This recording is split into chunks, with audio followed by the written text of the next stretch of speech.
जम्मू आ गए, दिल्ली आ गए, अलग अलग जगह पे आ गए और अभी सरकार उनको करेगी फिर से हम मेरी बात समझ गए क्या? सबके साथ मर्डर हो जाता है क्या? सारी बहुएं जला के। नमस्कार दोस्तों, पाहुजा लॉ एकेडमी में आपका बहुत बहुत स्वागत है।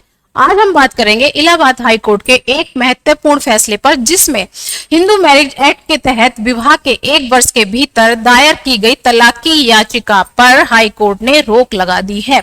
और यह रोक इलाहाबाद हाई कोर्ट ने अलका सक्सेना बनाम श्री पंकज सक्सेना के केस में लगाई है।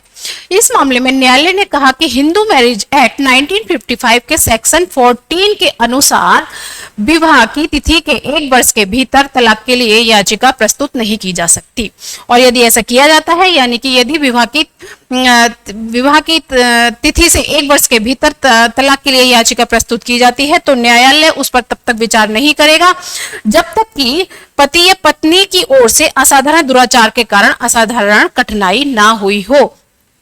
इसमें प्रावधान है कि यदि न्यायालय द्वारा कोई डिग्री पारित की जाती है तो वह डिग्री तब तक प्रभावी नहीं होगी जब तक कि विवाह की तिथि से 1 वर्ष की अवधि पूर्ण ना हो गई हो।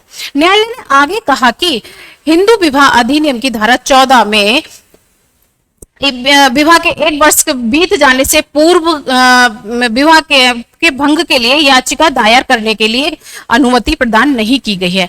अगर इस धारा को ध्यान से देखा जाए, ध्यान से समझा जाए, तो ये प्रावधान निकल के आता है कि हिंदू विवाह को भंग करने के लिए विवाह के 1 वर्ष के भीतर कोई भी कारण उत्पन्न नहीं हो सकता, सिवाय उस दशा में जबकि विवाह के पक्षकार को यानी याचिकाकर्ता को अत्यधिक कठिनाई और अत्यधिक भ्रष्टता का सामना ना करना पड़ा हो।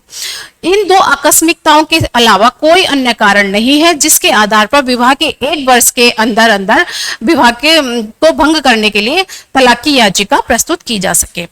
और ये जो आकस्मिकताएं, इनके आधार पर जो ये अधिकार उपलब्ध है वो अपने आप में ही संपूर्ण नहीं है, बल्कि इसके लिए भी याचिकाकर्ता को सक्षम न्यायालय में विशेष आवेदन द्वारा अपनी स्थिति को जो है सक्षम न्यायालय में स्थापित किया जाना चाहिए। और इसके पश्चात ही, इस दलील के स्वीकार होने के पश्चात ही न्यायालय द्वारा ऐसी याचिका पर विचार किया जाना चाहिए। धन्यवाद। Subscribe for more content.